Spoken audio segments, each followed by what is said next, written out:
everyone, welcome back to my YouTube channel. Today we'll be reacting to the terrifying last minutes of Dan Wheldon. I'm kind of scared to get into this, can't lie. I think I reacted to the documentary on his final race. I think it was called Until Lap 11 or something. I'm intrigued to I love doing a video on a certain event and then watching so many other videos on that same event and getting so many other perspectives and details and stories. So I'm excited to watch this one. It's a lot shorter than the documentary, but this is just on the last few minutes of Dan. So yeah, I'm excited to get into it. But before we get into the video, make sure you subscribe. Over half of you that watch my videos still not subscribed. Just hit the bell, it takes 2 seconds. And if you'd like to become a member on this channel and receive exclusive perks, you can also do that by hitting the join button down below.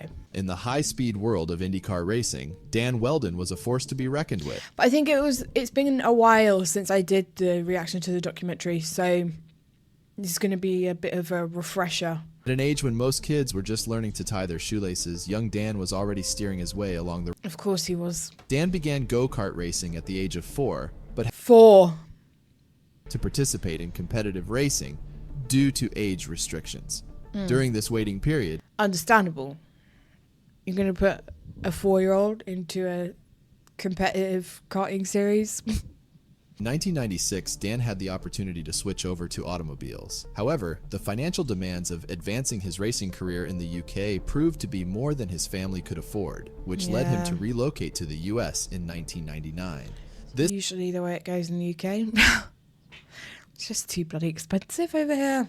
However, his breakthrough in 2004, winning the Indy Japan 300. He had a breakthrough in 2004. It's because I was born that year, that's why. He achieved a remarkable feat by winning the prestigious Indy 500 and he won the Indy 500. Damn. Becoming the first driver to win the race, having led only a single lap. He led only a single lap and won it. Wow. Oh. Okay, don't do me like that. His last major victory. An IndyCar Series CEO, Randy Bernard, set up a challenge for the season-ending 2011 IndyCar World. Here we go. God. I'm getting into it now. We're so happy with that, recap of his life. And now we've got to the point where it's going to end. I don't know what... Can I just turn it off? Ignorance is bliss, you know what I mean? I'll turn it off now. It's not happening. And got each other's initials tattooed on our wrists. Susie remembers, it definitely wasn't Dan's thing, but I just went with it. Aww. Dan's fresh ink read SW on his wrist, and Susie had DW inked in the same spot. Of course, they had no idea what would happen the next day, so it was supposed to simply be a sweet moment. The next day, after they got their initials tattooed. Wow, I didn't know that. That's actually sent chills all over my body. About the danger of this sport is it tempts fate. Do I believe that it'll ever happen to me? No. Oh Could it my. happen to me? Absolutely. But at the end of the day, if your time's up, your time's up.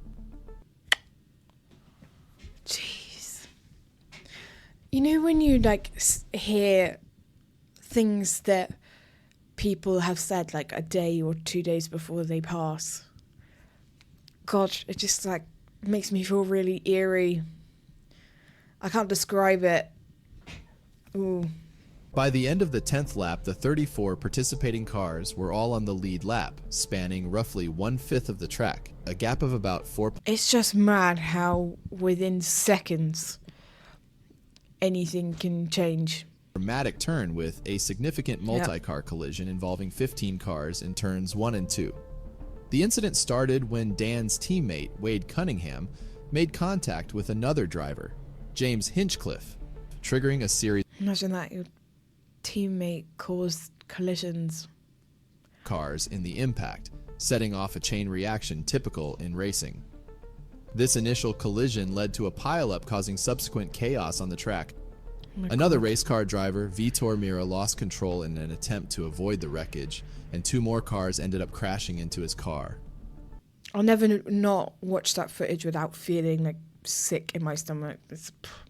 Within seconds, several cars burst into flames and debris were scattered across a significant portion of the track. Spectators watched in shock as the chaotic scene unfolded. Oh my God. And the damaged cars gradually came to a halt. Their drivers assessed the situation, most of them unharmed.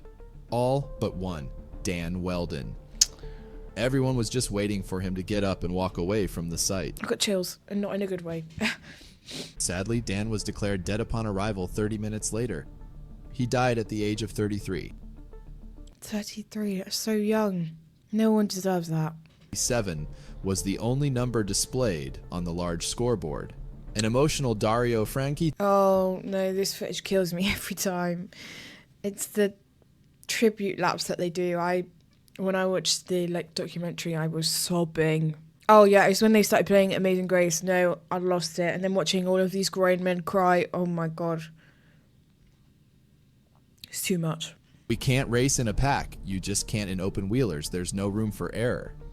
See, you should listen to the drivers when it comes down to these things. They know what they're talking about. His wife Susie and their young sons Sebastian and Oliver faced the immense challenge of moving forward without him. However, in the years following, it was obvious that the apple didn't fall too far from the tree. I was going to say, I bet they're racing. They're clearly their father's sons. It's very bittersweet in a sense. It's a nice thing to remember Dan, but also reminds you of the loss of him. Nearly 10 years after Dan's tragic demise, his sons are following in their father's footsteps. Susie shared that when Sebastian, then Oliver, turned to driving, and then both became more serious about it, she missed it too. The boys started racing go-karts at a track near their home in St. I was going to say, I wonder how she felt about that.